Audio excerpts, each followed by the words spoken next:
Selamat tengah hari dan salam sejahtera. Saya Connie Grace untuk ringkas TVS. Baik, kita mulakan dengan perkembangan ini.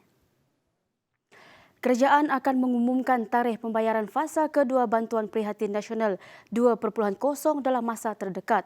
Menteri Kewangan Tengku Datuk Seri Zafrul Tengku Abdul Aziz berkata, proses semakan permohonan baru dan rayuan masih dijalankan.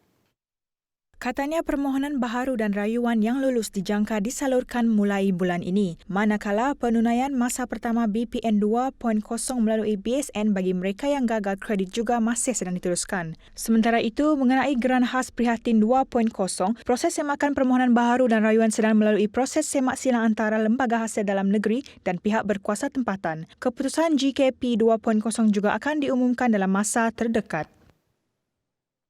Pembangunan luar bandar terus dilaksanakan bagi memastikan jurang perbezaan antara bandar dan luar bandar dapat dikurangkan. Untuk itu, kerajaan terus komited dalam melaksanakan pelbagai program pembangunan menerusi peruntukan yang disediakan. Pada Khamis, Ahli Dewan Parlimen Batang Lupar, Datuk Seri Rohani Abdul Karim menyerahkan dana berjumlah RM419,000 di bawah peruntukan projek kecil luar bandar MRP dan projek mesra rakyat kepada 24 persatuan, JKK dan surau di kawasan Sebuyau.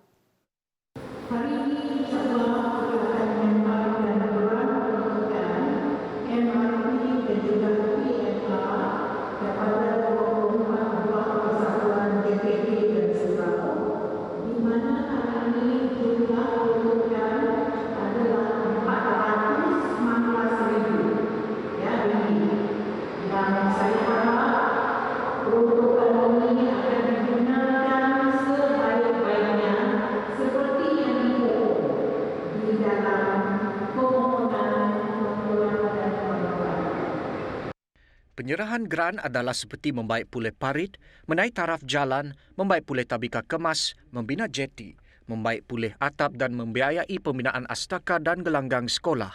Dalam pada itu, penduduk dari Kampung Mambai berasa bersyukur kerana ada pembinaan jeti nelayan air tawar bagi memudahkan nelayan untuk beroperasi dengan geran yang disalurkan berjumlah RM25,000.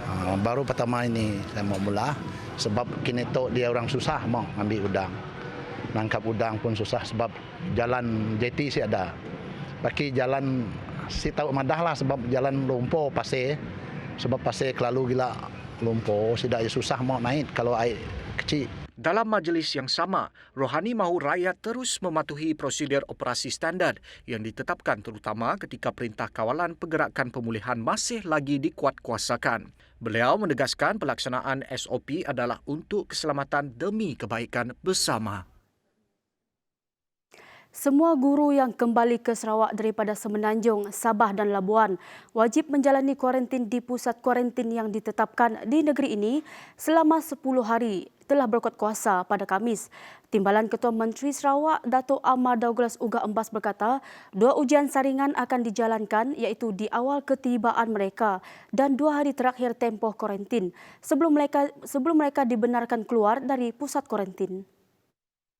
Bercakap kepada pemberita dalam sidang media mengenai perkembangan terkini situasi COVID-19, Uga berkata mereka masih perlu meneruskan baki kuarantin di rumah selama 4 hari sekiranya negatif, manakala bagi mereka yang melaporkan diri di kawasan pedalaman, mereka dikehendaki menjalani kuarantin wajib selama 14 hari di pusat kuarantin.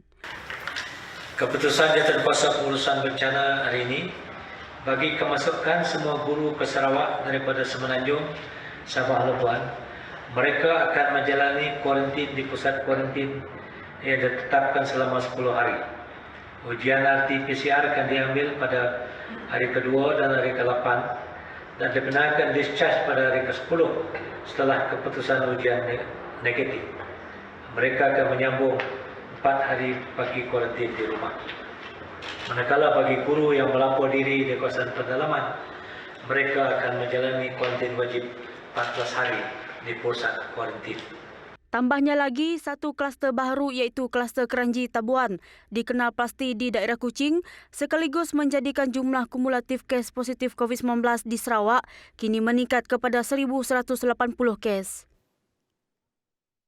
Dalam pada itu, JPBNS turut mengumumkan beberapa lokasi dan masa lawatan kes positif COVID-19. Menteri Kerajaan Tempatan dan Perumahan Sarawak, Datuk Seri Sim Kuhian berkata, langkah ini diambil bagi menunjukkan keseriusan kerajaan negeri dalam membendung penyebaran virus berkenaan. As SDMC has promised, Sarawak will be different from the rest of Malaysia because we are using our own Sarawak Public Health Protection Ordinance to review the location, the time and the date of the potential positive cases. And we do this because we want to we see the results of Sabah and West Malaysia, and we hope that by this measure we can help Sarawak to be different trajectory, so that we can be different from going down the same path as West Malaysia. Tambahnya lagi, JPBNS akan terus mengemaskini senarai tersebut dengan mendapatkan maklumat terbaru daripada pelbagai sumber, termasuklah aplikasi mobile seperti MySejahtera, Community serta sejarah kes. Walau bagaimanapun, Dr. Sim mengingatkan orang awam untuk tidak menimbulkan stigma atau sesuatu kesan atau premis yang telah disenaraikan. Kita bersua lagi. Kementerian Pengangkutan Sarawak akan menghadkan jumlah penerbangan masuk dari Semenanjung ke negeri ini melibatkan destinasi ke Sibu dan Miri. Jadual baharu penerbangan akan dilaksanakan berkuat kuasa 9 Januari ini. Menterinya Dato' Lee Kim Shin berkata berdasarkan keputusan Jawatan Kuasa Pengurusan Bencana Negeri Sarawak pada 5 Januari lalu, kementeriannya telah menulis surat kepada syarikat penerbangan Malaysia MAS, AirAsia dan Maswing mengenai penerbangan yang diluluskan. Ia bertujuan mengekang penularan pandemik COVID-19 susulan peningkatan kes di Semenanjung Malaysia dan Sabah. Bermula 9 Januari ini, hanya 2 penerbangan sahaja dijadualkan berlepas dari Kuala Lumpur ke Sibu setiap minggu. Manakala MAS akan beroperasi pada Rabu dan Khamis, sementara AirAsia pula pada Sabtu. Bagi penerbangan AirAsia dari Johor Bahru ke Sibu, penerbangan terakhir adalah pada 9 Januari dan tidak ada penerbangan daripada destinasi itu sehingga diberitahu kelak. Tegas Lee, semua syarikat penerbangan hanya perlu menjual tiket penerbangan mengikut jadual penerbangan yang diluluskan. Sebarang pembatalan penerbangan harus dibuat lebih awal serta memberi notis kepada penumpang bagi mengelakkan masalah yang tidak diingini berlaku. Kekerapan kemalangan di Lebuh Raya Pen Borneo menyebabkan unit Lebuh Raya Pen Borneo, Jabatan Kerja Raya JKR Sarawak mewajibkan semua kontraktor pembinaan mempunyai pasukan pengurusan trafik yang cekap dan efisien.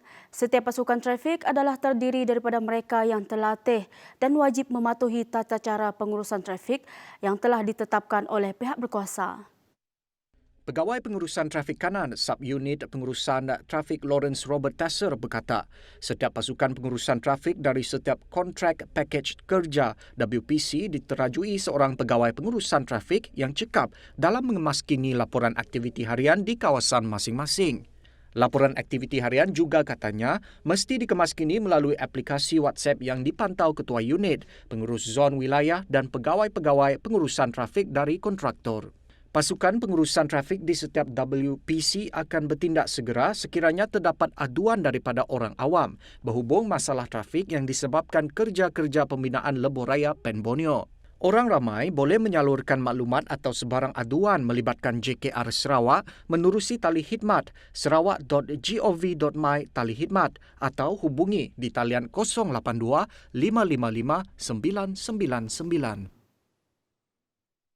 Pasukan Gerakan PGA Brigade Sarawak berjaya menumpaskan cubaan menyeludup rokok dan minuman keras bernilai hampir 3 juta ringgit.